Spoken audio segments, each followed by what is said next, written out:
So I recently saw The Accountant 2. The film stars Ben Affleck, John Bernthal, Daniel Pineda, J.K. Simmons, and Cynthia Robinson. The film is directed by Gavin O'Connor and written by Bill Dubuque.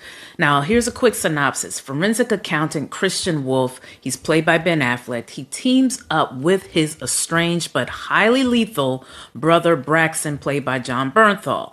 They both track down some mysterious assassins. Now, this film is a sequel to The Accountant of the same name, of course, that came out back in 2016, which was 9 years ago. Can you believe that? I mean, time is flying. But this sequel, it does not waste too much time getting into the action, which is likely why most of the audience is there, let's be honest. But Ben Affleck and John Bernthal, they really drive this film, I'll say.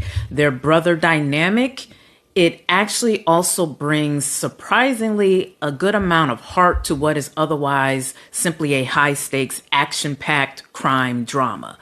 But what also really stood out to me, though, beyond the gunfights and the plot twists, were the themes. As you may know, I like to discuss universal themes when it comes to film.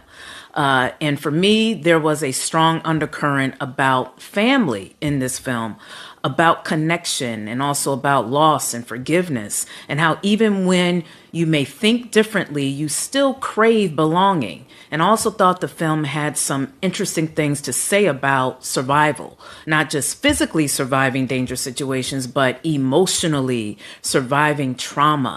Many of the characters lived somewhat lonely lives focused on their work, including the Mary Beth character played by Cynthia Robinson. Now, another subtle but powerful thread was about how society views people who are neurodivergent. Neurodivergent refers to individuals whose brains function in ways that differ from what is considered typical or neurotypical. This includes individuals with conditions like autism, ADHD, dyslexia, and other neurological conditions. Chris Wolff, Ben Affleck's character, seems to be on that autistic spectrum. Now, his character shows how what some may see as a different way of thinking or a difference from the norm can actually be extraordinary in terms of a gift, and if understood, can be embraced. And maybe that needs to be said to RFK Jr. But anyway, this film doesn't beat you over the head with that, though, but there are moments where it allows you to think about that and to embrace acceptance and to embrace difference. And of course, for fans of suspense, crime drama, and typical action, you'll get everything you're hoping for with this film, with a little bit of humor sprinkled in there, I would say, especially coming from John Bernthal's character, Braxton. Now, here's again a quick summary of the themes, in my opinion. Again, you have family and brotherhood, which deals with the reconnection, the loyalty, the navigating of misunderstandings. You have belonging and loneliness.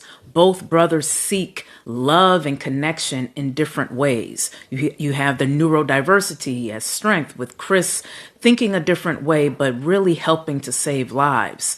And then you have survival and resilience as it relates to one of the characters you will see and be introduced to. You will see how they deal with the trauma and how they recover from that. And then you have justice versus system flaws with the Mary Beth character. You see her trying to ethically navigate the messy realities of law enforcement work.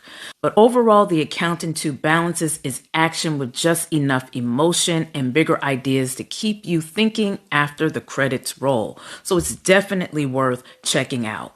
Well, I thank you for watching. Have you seen The Accountant 2? Are you planning to go see it? If so, be sure to leave your comments below. And as always, be sure to hit that like button for us. And you can also subscribe to this channel. I'll catch you next time. Peace.